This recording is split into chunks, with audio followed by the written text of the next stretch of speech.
Good afternoon and welcome to the City Club of Cleveland. My name is Paul Harris and I am president of the City Club's Board of Directors.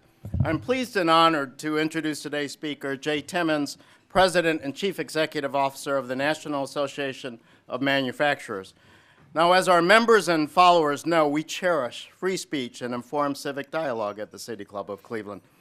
Given the historic significance of manufacturing to our nation's vibrancy and really in multiple respects, and the challenges and the opportunities that a global economy have presented to the U.S. manufacturing sector, it's really kind of hard to imagine a more timely subject than the one we're going to hear about today.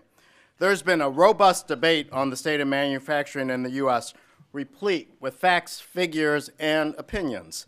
A January 13, 2015 Wall Street Journal story stated that, quote, "The United States economy is dominated by service work, but manufacturing matters because it includes many middle-class jobs," end quote.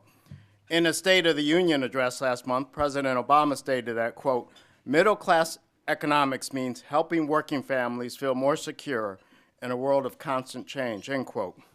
A few weeks later, of course, the President sent his proposed budget to Congress. The budget drew this response from our speaker in remarks he made earlier this week in Detroit, quote, I hope this is an accurate quote. Quote, "If the administration's taxing and spending plan becomes law, business headquarters will be lost and investments will go elsewhere," end quote. So that's just a hint of what we will hear during today's remarks and the question and answer period that will follow. The association that our speaker leads is, as stated at its website, quote, "the largest manufacturing association in the United States, representing small and large manufacturers in every industrial sector and in all 50 states," end quote. Mr. Timmons assumed his leadership position in January 2011, following stints with the association as Senior Vice President of Policy and Government Relations and as Executive Vice President. He has an impressive track record in manufacturing and policy that dates back to early days in Chillicothe, Ohio, where you were born, where his grandfather worked at a plant for nearly 4 decades, and where our speaker witnessed manufacturing's impact on the quality of life for families and communities. On the policy side, he served as Chief of Staff to Congressman, Governor, and Senator George Allen of Virginia from 1991 to 2002, and he also served as Executive Director of the National Republican Senatorial Committee in 2004, and in the 1980s served as press secretary for 2 different congressmen. I mentioned Mr. Timmons' Ohio ties and would add that he is a graduate of the Ohio State University. We got a lot of graduates of the Ohio State University, and they're flying high now. It's just kind of remarkable, and they should be. He serves as chairman of the Washington Humane Society Board of Directors, as a member of the Business Industry Political Action Committee Executive Committee, and on the board of the U.S. Chamber of Institute for Legal Reform. I present, and I'm pleased to do so, on behalf of the City Club of Cleveland, Jay Timmons, President and Chief Executive Officer of the National Association of Manufacturers.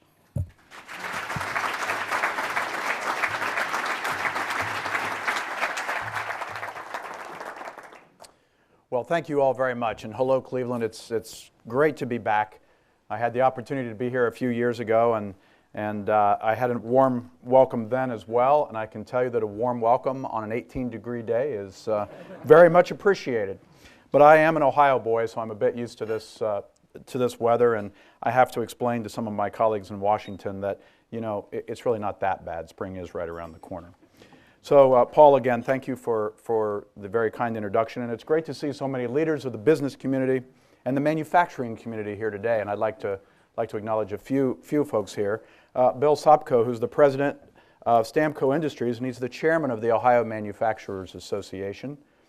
One of my bosses, a member of the NAM Board of Directors, is Eric Birkland, who's the president of the Ohio Manufacturers Association, and Eric also, Eric, I kind of feel like you're one of my groupies. You were with me last night in Chillicothe, Ohio. I appreciate you making the road trip, but I have to tell you that Eric is a phenomenal leader of the Ohio Manufacturers Association, and OMA, as many of you know, fights for manufacturers every single day here in the state of Ohio, and we are so pleased and proud that they are our state affiliate here.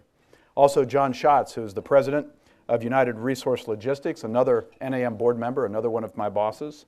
Mike Hilton, who is the president and CEO of Nordson Corporation.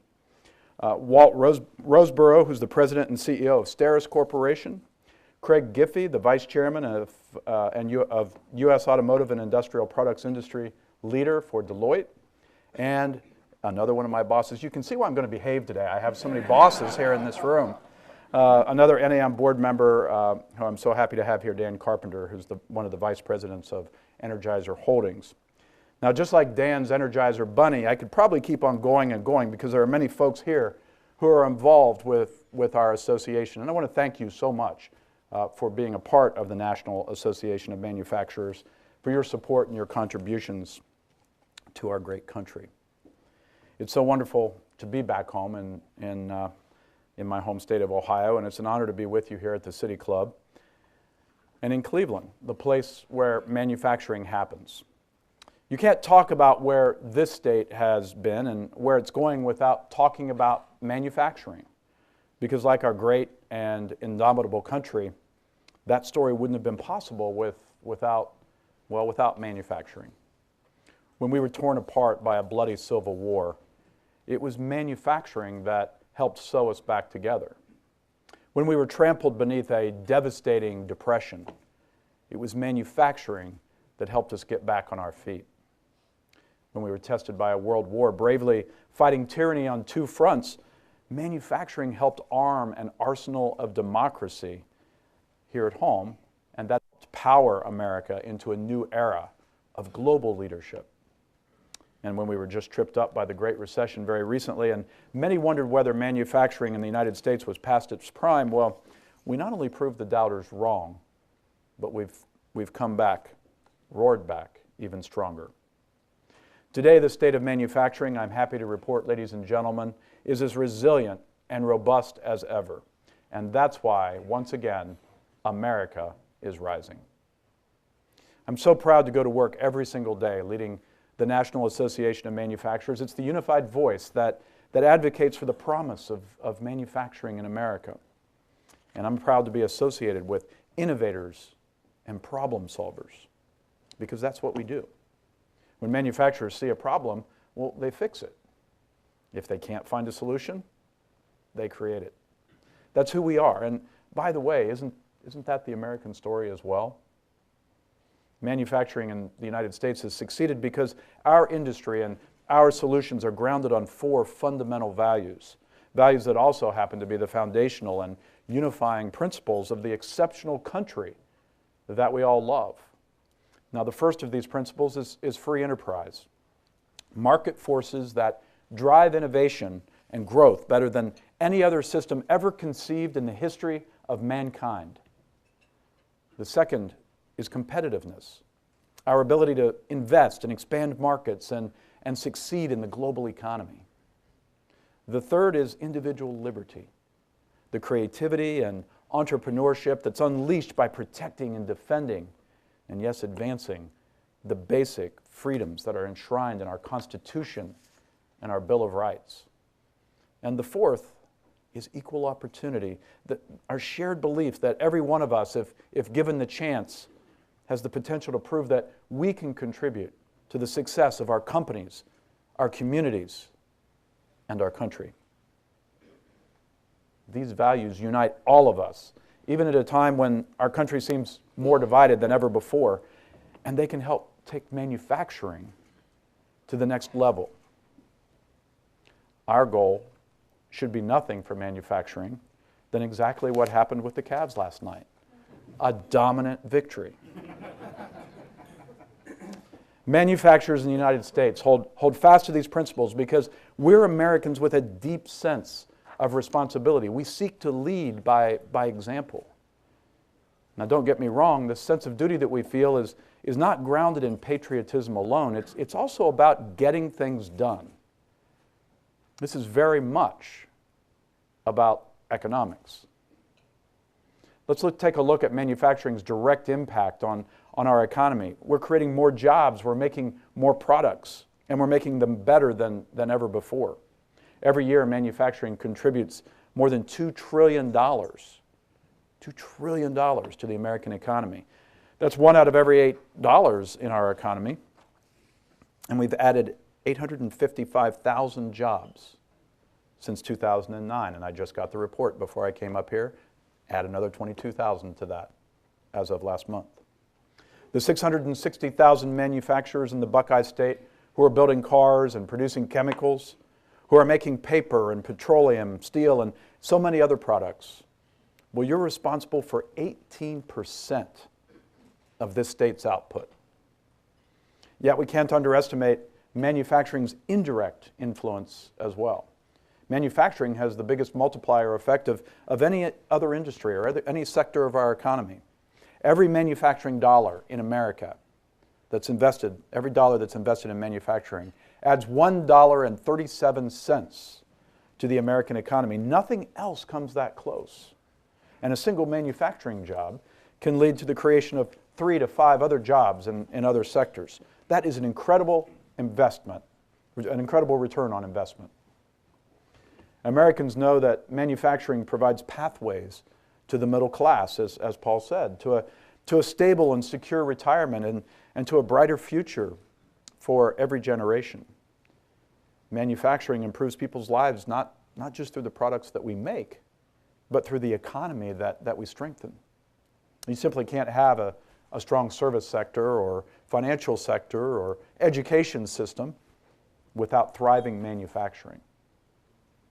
So you can see why manufacturing has a disproportionate responsibility to keep our economy humming along. But there's another side to this coin, and that's what I want us all to think about and speak up about and advocate for. All of this good news also means that manufacturing faces a disproportionate share of the burden of government regulations. Now, that doesn't just matter to CEOs and our workers. It matters to every single American consumer. It matters to every single American family, and it matters to every single person in America who is seeking a job. We all suffer when our policies don't match our principles. And it's very much a fact that there are still speed bumps that are slowing us down. So the bottom line is this: let's get rid of them. And we can do that by starting with achieving a sane regulatory environment. Nothing is more important than the health and the safety of our workers and consumers. There's no doubt about that. But to the extent that we need regulations, they need to be fair and they need to be transparent. Now, the people in this room all know all too well the damage to our businesses as a result of runaway regulations and unelected bureaucrats in Washington going beyond their mandate. Making things in the United States means complying with so many regulations that it kind of feels like we're Michigan running backs trying to break through the Ohio State defense. Now, if my 5-year-old daughter CJ was here when I said that, she'd probably lift up her right index finger and say, OHIO, number 1. She was beaming pretty broadly last month when she was wearing her Buckeye cheerleader's uniform. So was Dad. But folks, seriously, federal agencies in Washington are imposing new measures that unduly increase the cost of doing business. The administration's regulation of greenhouse gases would limit fuel choice. It would increase energy prices, and it would make power less reliable. Its proposed ozone standard could shut down facilities and force manufacturers to scrap expansion plans, all of which harm economic growth. And they also say that their regulations alone, this is right from the EPA, they say that their regulation alone could be the most expensive regulation in the history of our country. New regulations are all too often poorly designed and analyzed and inefficiently achieve their intended benefits, if, quite frankly, they achieve them at all. The information used to conceive them, scientific and other technical data, sometimes it's unreliable. Regulations are allowed to accumulate with no real incentive to evaluate or update. And many times new rules come in only one size without the needed sensitivity to deal with their impact on the smallest of our businesses. To put the point simply, today's system is unnecessarily complex and inefficient. In fact, it costs small manufacturers nearly $35,000 per employee per year. And as you know, every dollar that goes to compliance is one that does not go into a worker's paycheck and eventually comes out of a consumer's pocket. Now, as Paul mentioned, the NAM represents over 14,000 members, and those members are multinational corporations, and they're also family businesses all up and down main streets across this great country. And I have to tell you, those family businesses also oftentimes ask me, how can we make the government understand that their regulations hurt the small businesses more than anybody else? I wish I had a good answer for them, but I can say this: we can do better. We must do better. Let's fundamentally change the regulatory process with the goal of improving the quality of the rules that are issued by bringing more openness and public access to the process and by limiting the influence of special interests. Let's look for bipartisan solutions because history tells us that's the way that meaningful change and successful change occurs in this country. We have to streamline and we have to simplify the system. We have to favor markets and adhere to sound principles of science, risk assessment, and cost benefit when regulations are necessary. Just think about how many more Ohioans that manufacturers in this state could employ, how much more these manufacturers could contribute to Ohio's economy and the American economy if they didn't have to worry about running into such a tall and wide regulatory wall. Then, of course, there's the subject of taxes. America leads the world in a lot of ways and many ways in which we're proud. But the highest corporate tax rate in the developed world, yeah, that's not a distinction that we want to brag about. That's a problem that we want to fix. Every single business leader in the world wants access to our market, but every one of them also has to ask, well, what is the cost of doing business in America? Our outdated tax code is turning too many of them away and driving investors out of our country. To be sure, corporate tax reform won't get the job done alone. We also need to fix the way our tax code treats the many. 2/3 of manufacturers who are taxed at the personal tax rate. So if you raise individual tax rates, you're raising the taxes on the majority of all manufacturers. And the President's proposed punitive tax increases, as was referenced, that I also referenced a few days ago, the President's punitive tax increases on investment and small business, well, put simply, it would stifle economic growth. We can start meaningful and long overdue reform by making the research and development tax credit permanent. And that's something that the President supports, and we're very pleased about that. And we can also continue by implementing a pro-growth tax plan with lower tax rates on manufacturers of all sizes who lead our economy. Now, the NAM's economists evaluated that plan and found that such a plan would add a full percentage point to gross domestic product each and every year. Now, that means more investment. It means more jobs.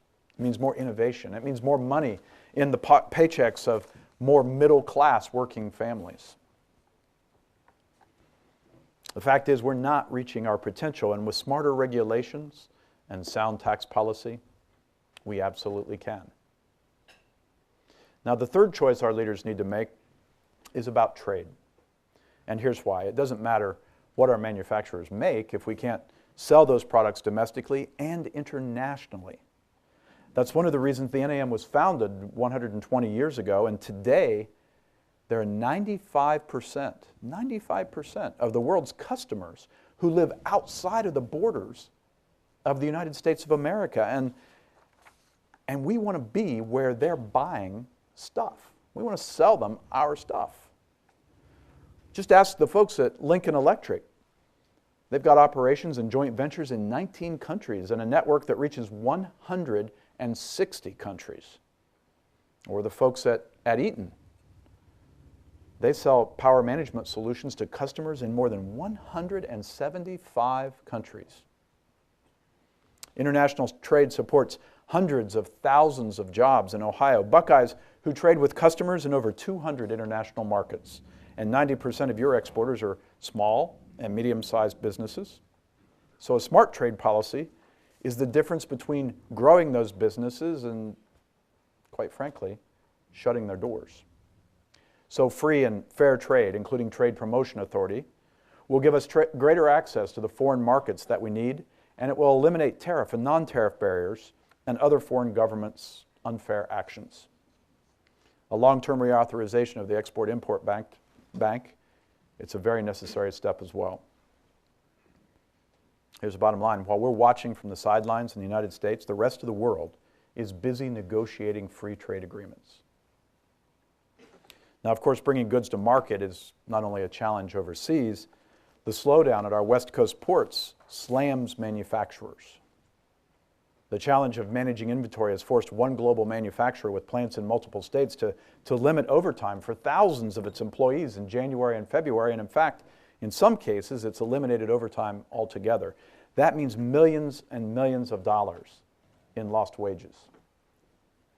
Everyone has to encourage the parties to reach an agreement to return the ports to normal business operations so that we can eliminate this uncertainty and keep global commerce moving.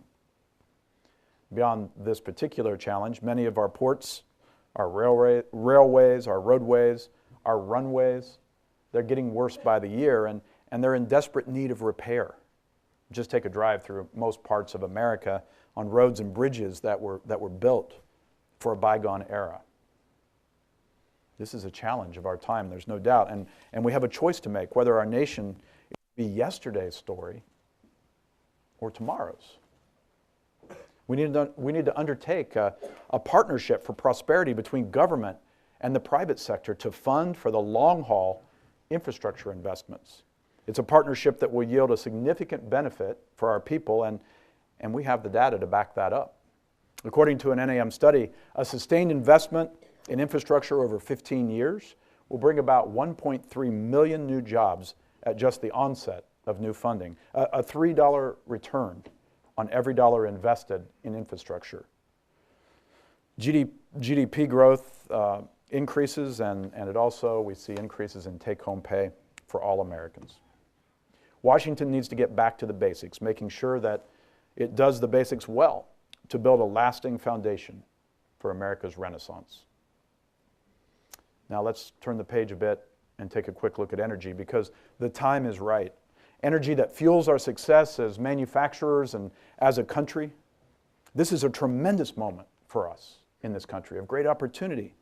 Who would have thought just 10 years ago we could make this statement? America has an unprecedented and incredible global advantage in reliable and affordable energy. And that's driving manufacturing's resurgence. If we're going to keep building on our strength and creating jobs with the potential that energy exports represent, and all of the above energy approach that taps every resource that we're blessed with here at home is the only realistic choice. We can make the United States energy secure and North America energy independent if we do it right. Manufacturers use 1/3 of this nation's energy that's produced, so this is one of those problems that, quite frankly, we have a strong interest in solving. And shale gas is just one example of an opportunity that we can't miss. If we develop this resource correctly, we can create 1 million new American jobs over the next 10 to 15 years. I might add that getting the job-creating Keystone XL pipeline built is another great opportunity that we need to seize in this country. And I can say this, ladies and gentlemen, there really are no more excuses left. It's time to act. Altogether, the combination of oil and natural gas, coal, wind, nuclear, and other sources will mean more jobs, lower utility bills, and more economic growth all across the board. Manufacturers are doing our part. We're making our products in the places where they're made more energy efficient. We're leading the way on recycling and reducing waste. We're curbing greenhouse gas emissions, and we'll continue to develop sustainable solutions that power our economy and create jobs right here at home. But I have to tell you, we can't do that alone. Americans need an energy policy around which manufacturers can plan, one that incentivizes, not inhibits innovation. There are also a number of other ways for us to be as competitive as we need to be. Our healthcare system needs to reduce costs, increase options, and help employers and employees make informed decisions. Policymakers should eliminate the medical device tax that doesn't just hurt manufacturers. It stifles research and development of medical advances that keep people healthy and safe. Comprehensive immigration reform, that has to be a reality as well. It can't just be a wedge issue among the politicians in Washington. We're talking about people's lives. That's important if we're going to create lasting opportunity for today's workforce and tomorrow's innovators. And honestly, because it's the right thing to do. We also need to hold the National Labor Relations Board accountable and remind it of its role as a neutral referee. And that's why the NAM's Manufacturers Center for Legal Action, which is bringing manufacturers together on several fronts to protect and to defend the law, has filed a lawsuit against the NLRB to stop ambush elections and to stop the NLRB's abuse of its authority. So fair and transparent regulations and more competitive taxes and free and fair trade, 21st century infrastructure, diverse energy options, immigration reform, healthcare reform, and legal reform. Well, you know, ladies and gentlemen, that menu is long. But it's long because the moment is significant. I'm confident that we can do this and that we can do it in a way where everybody wins. I'm often asked, why do I worry about whether our elected officials will get these critical questions right? It's usually when a chuckle goes through the room. Well, I worry about it because I know our workers are the best and the most productive in the world. I believe that they should have the best environment in which to innovate and to invest and to invent. This is not just about reviving an economy, but it's about perfecting our union.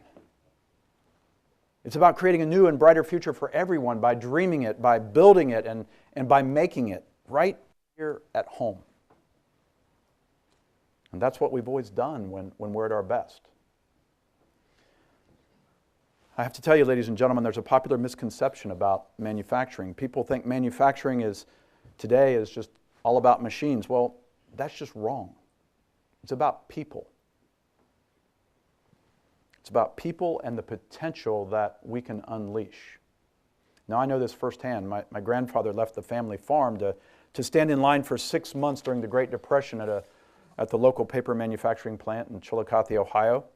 He went back every single day until he got that job, and that job would move his family, my family, into the middle class.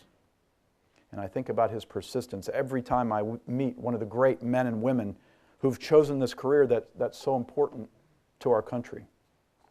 And every time I'm meeting with young people, like I've been doing all throughout this tour, like at Purdue University and with students in Detroit, I wonder, who will be next? Who will take a risk? Who will make a sacrifice? Who will become a manufacturer with a dream of giving their children and grandchildren new opportunities, just like my grandfather did for my family? Manufacturing is about these people. It's about the people who stay true to and who rise with the principles of free enterprise and competitiveness and individual liberty and equal opportunity. When the world needs America to help make it out of a rough patch, well, it's manufacturers in the United States who make the things that make that happen. They're the ones who can make anything possible. But here's the takeaway for today. This does not happen on its own. Like any manufacturing process, we need to put the right pieces in place. And that begins with the right public policy. One that advances manufacturing and keeps America as exceptional as ever. The world's best opportunity. The world's best opportunity. The world's best example of opportunity and optimism. We need to generate ideas and designs and calibrate the technologies and develop the logistics, and that starts with business leaders and our relationships with our workers and with each other. And like any machine that makes anything, nothing happens unless we make the determination to start. And that starts with you. The work that you do, the voices you raise, the quintessentially American values by which you live, and your support of manufacturing in the United States of America. Thank you all so very much for having me here today.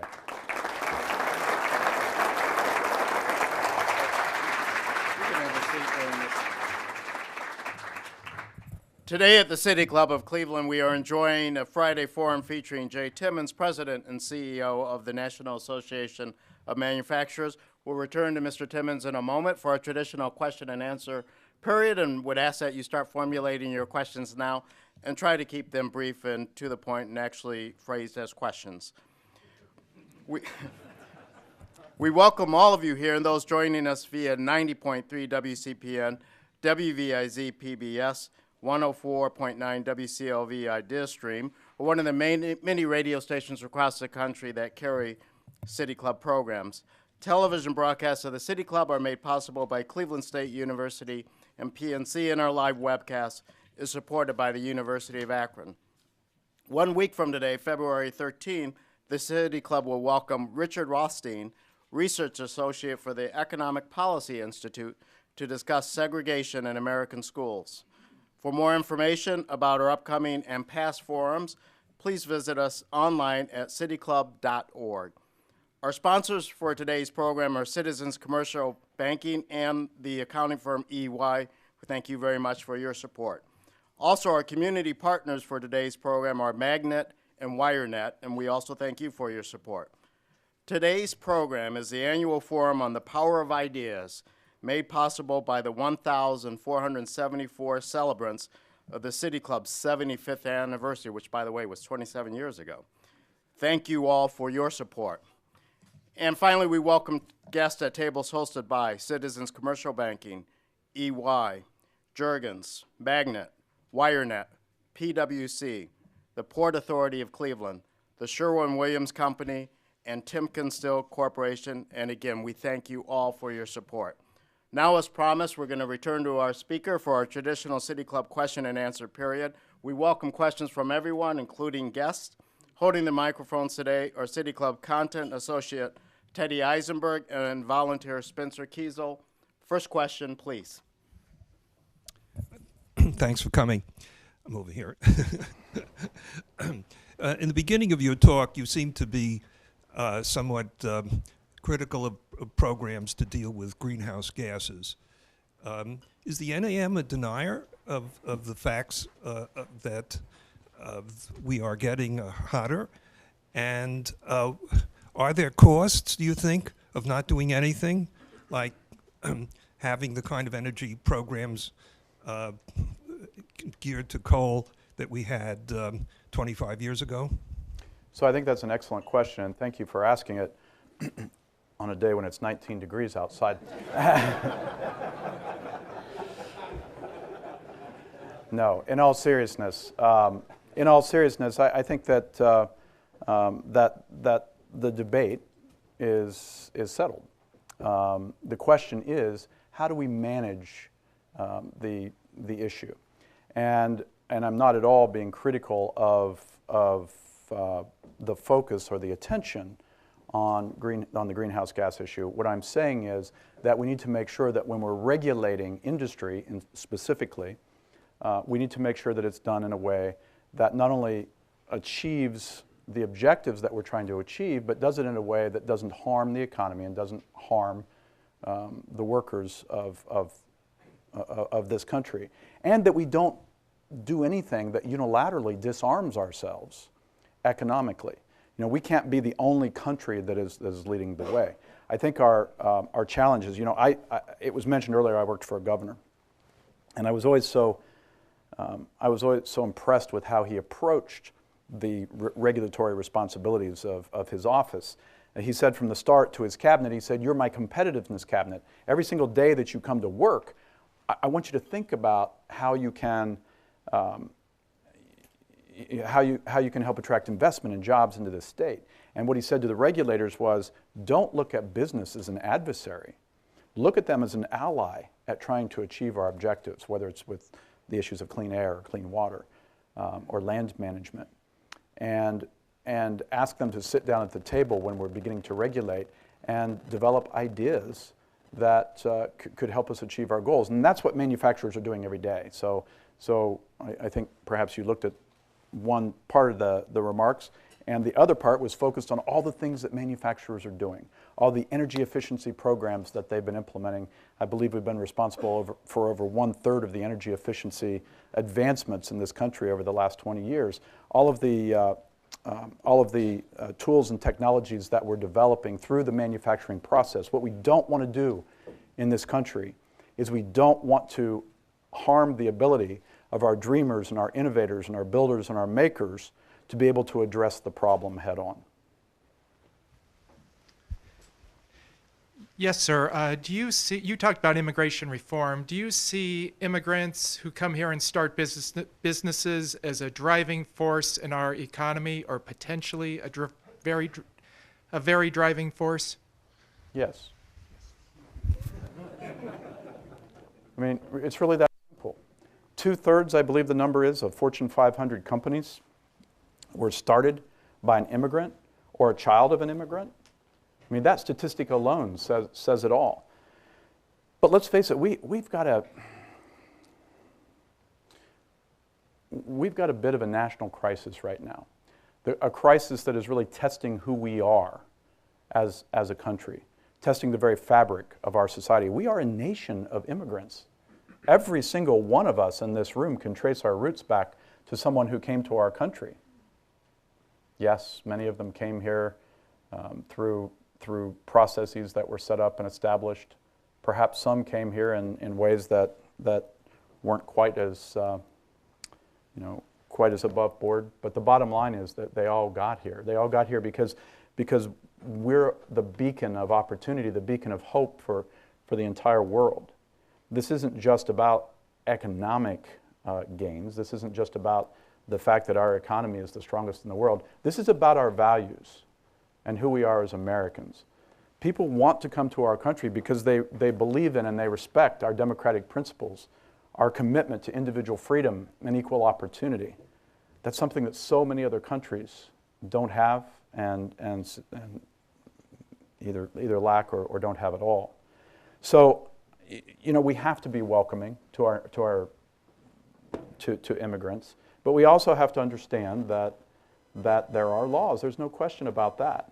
Our system is broken. Our system is very broken. And I don't know anybody in Washington, Republican or Democrat, who doesn't think that we need to fix our very broken immigration laws. So at the NAM, we advocate for a comprehensive solution. First and foremost, of course, so many manufacturers need access to high-skilled workers, and they would like to see reform of the H-1B system so that there are more H-1B visas available until we can start graduating more high-skilled workers from our institutions of public education.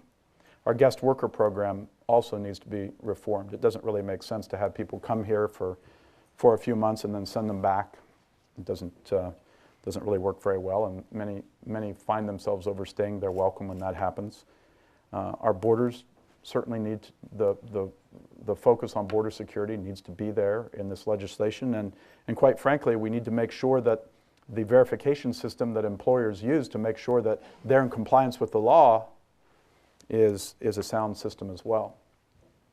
But probably the most fundamental part of comprehensive immigration reform is developing in a bipartisan way, in a way that reduces the temperature of this issue in Washington, some sort of a pathway to citizenship for those who are here in an undocumented status, particularly for those who want to be a part of a productive part of our economy. Jay, thanks very much for visiting the City Club. You worked on the Hill in the 90s, a time when we had do not hold that against me. No, but we had a Democratic president who worked with a Republican Congress and got things done. 10 years before that, in the 80s, we had a Republican president who worked with a Democratic Congress and got comprehensive tax reform done. What's changed, and what do we need to do to be able to get the sides to work together? You know, I think that's a fantastic question, Barry. Thank you for it. And I can tell you that the risk I think we have as a people is that our population is just getting tired. They're getting worn out. They're thinking that their voices don't matter. And in fact, nothing could be further from the truth. You referred to a time when Ronald Reagan and Tip O'Neill sat down. They were so far opposite politically that no one ever thought that anything could get done in this country. But it did, because they knew ultimately that the future success of this country was the most important thing that they had to focus on. So they compromised. And if you look at that Boston Paul, Tip O'Neill, and you look at that Goldwater Republican, Ronald Reagan, you would think, how could these two personalities and characters ever compromise? But they did. They did it because they knew it was the right thing to do for this country. How Congress and the administration react to one another is all about leadership. And I would say that whoever the next president is, whoever he or she is, the challenge is certainly there for that person to immediately reach out to Congress and to find a way that they can work together. In the interim, we have 2 years of this administration and this Congress. And the way to effectuate change, the way to encourage our policymakers, from the president down, is for our voices to be heard. I do believe the American people spoke in November. I actually don't think they spoke in a partisan voice. And I know that there are a lot of folks who don't agree with that assessment. I think the voice that they spoke with was a voice that said, we want our government to start working again. We want our government to start, different parts of our government to start talking to each other again and create some real solutions for the problems that we face. I outlined a laundry list of those problems, and I don't know anybody on either side of the aisle who would disagree with those priorities. But I also don't know too many that are willing to step up and say, hey, let's work together to get these things done. There are a few that are there. I think we'll see a very different response to the work that Paul Ryan does. For instance, he is now the chairman of the House Ways and Means Committee, the tax writing committee, also the committee that is responsible for looking at our Social Security and Medicare problems that we have. So I think Paul Ryan is one of those leaders who's willing to step across party lines and say, hey, let's figure out how we can do this together. It's really all about leadership. So everybody in this room can encourage their members of Congress and their United States senators. I tell you a senator that you have here that works across party lines often and effectively, and that's Rob Portman. I am continually impressed by Senator Portman's ability to attract support for his ideas from both sides of the political aisle, and for being willing to sit down with counterparts on the other side of the aisle to talk about moving legislation that can help Americans, and in our case, can help manufacturing succeed in America. Yes, Mr. sir. Timmons, Jay. when I was a child, TV was for me mostly Howdy Doody. And I didn't have a single video game to play, no screen time. And that meant I worked with things more than many children do today. Built a putt-putt, took apart a gas engine, built a fort in the woods, made things. You and I would have had a great time together. I had a lot of fun. And it leads me to ask a very global question. Do you feel any need in your role to enhance the romance of making things, lest it lose in the battle for the attention of people who are growing up and the choices of entrepreneurs, and in some way the whole enterprise in our country suffers? Absolutely. I think that is a fundamental role for all manufacturing leaders. I recently spoke to students at the University of Kansas, and it was at 7:30 on a Monday night, and I thought, wow, you're going to hear crickets here. There's not going to be anybody who comes to this. Turned out there were 1,000 students who came to be with us that day. that evening. And we had a very robust discussion about the needs of manufacturers. And I asked the question of the students. I said, so how many of you in here have ever considered a career in manufacturing? So what do you all think? How many hands went up? 0. 0. 1,000 students and 0. Then I pulled out my iPhone and I said, okay, everybody out here has a smartphone. Turn them on. Let's make it look like a rock concert here. And they all did.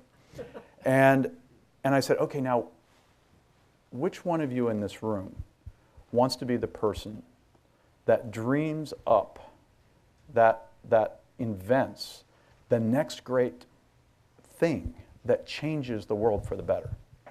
And all of a sudden, all these hands went up. So manufacturing today is nothing like manufacturing of my grandfather's time. Nothing. But it still has the same promise. It still has the same potential for not only the American economy, but for families everywhere.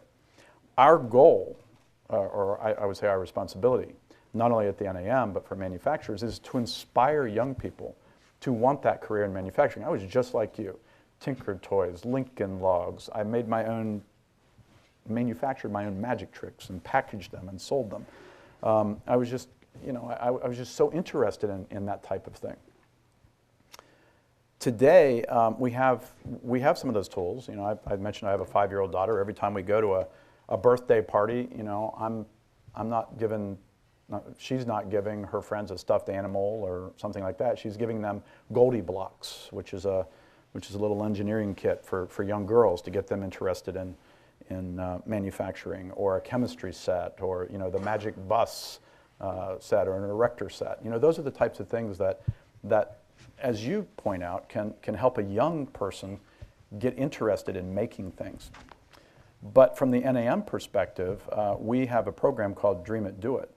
We're going to be expanding that program and going into as many more high schools, because we believe that that's where we have to start the dialogue.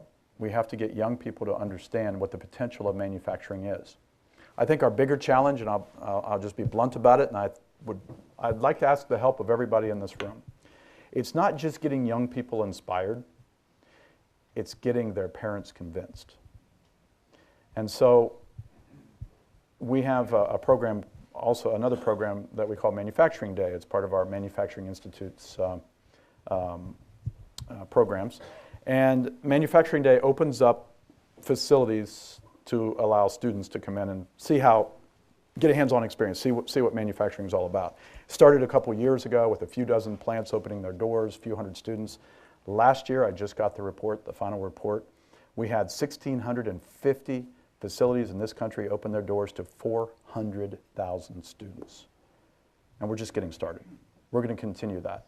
And our goal is not to just have a manufacturing day, but a manufacturing month, to get guidance counselors and teachers to start to understand the real potential that manufacturing has, not only for our country, but also for a career choice for young people who, and believe me, we need skill sets at all educational levels.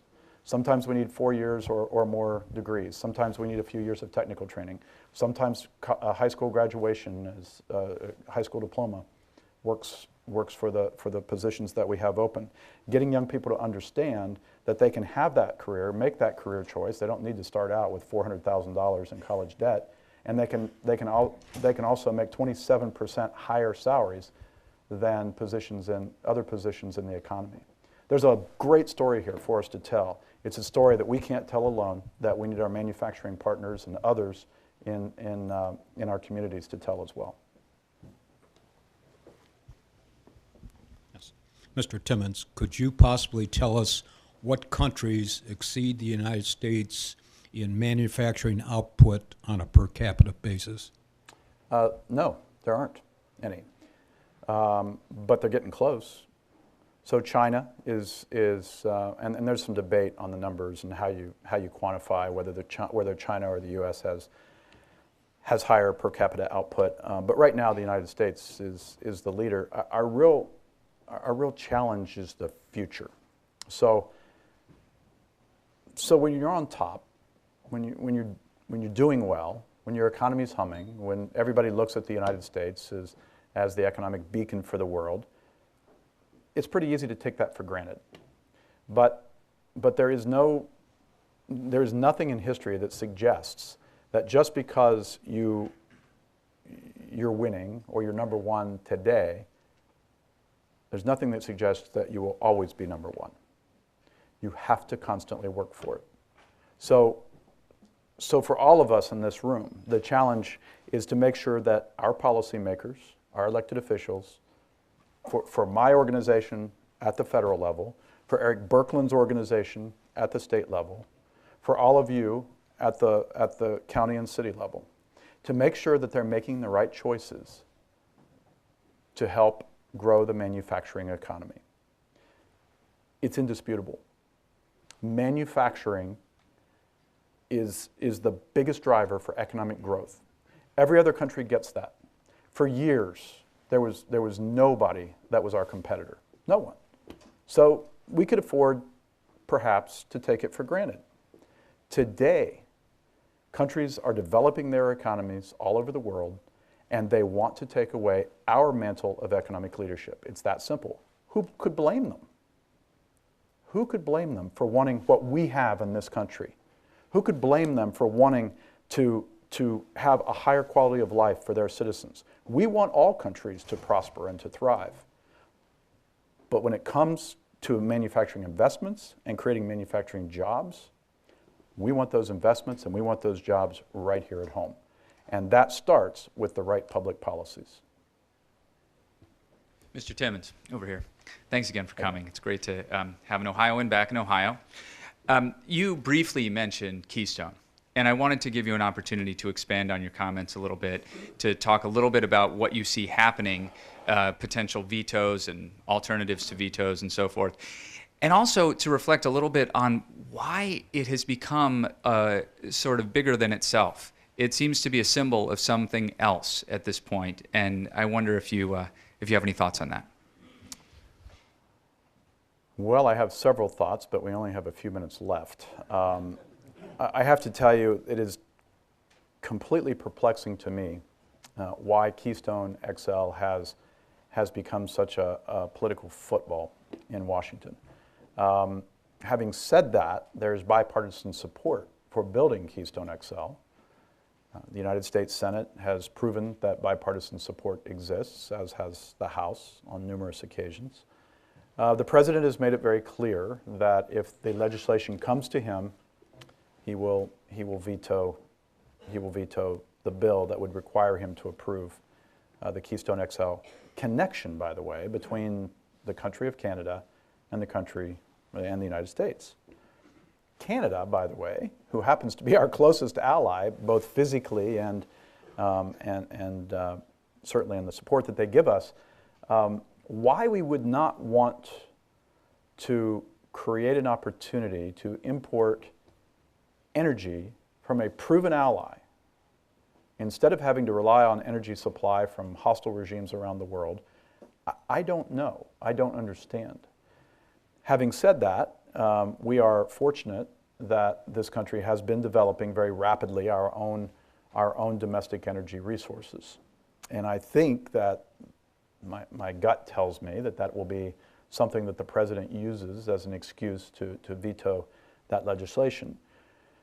This issue is not going away, however. One of the more perplexing parts of this is that it's a simple request to have the President approve an international connection. It's been studied to death. It keeps going back for further study, which is why Congress is getting impatient and asking the President to act. The administration has studied this far longer than it took to build the Golden Gate Bridge, for crying out loud. I mean, seriously. I mean, this doesn't make any sense. We're talking about a simple study and asking him to make a decision, yes or no.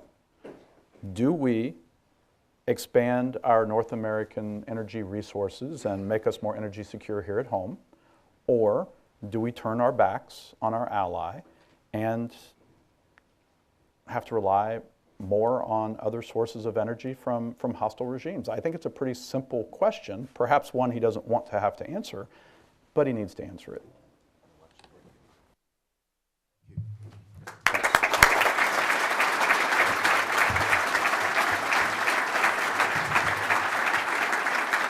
Thank you very much, Mr. Timmons. Don't leave. We've got a 2-minute video, and then we'll officially close. And I hope it works.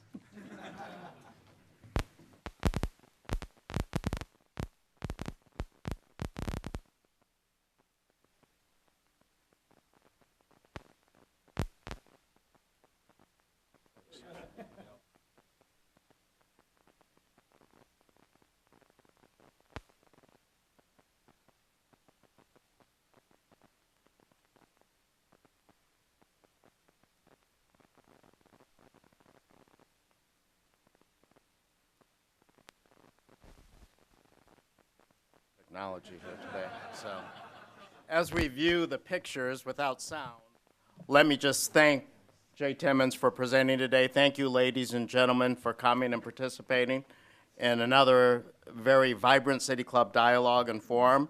This forum is now officially adjourned.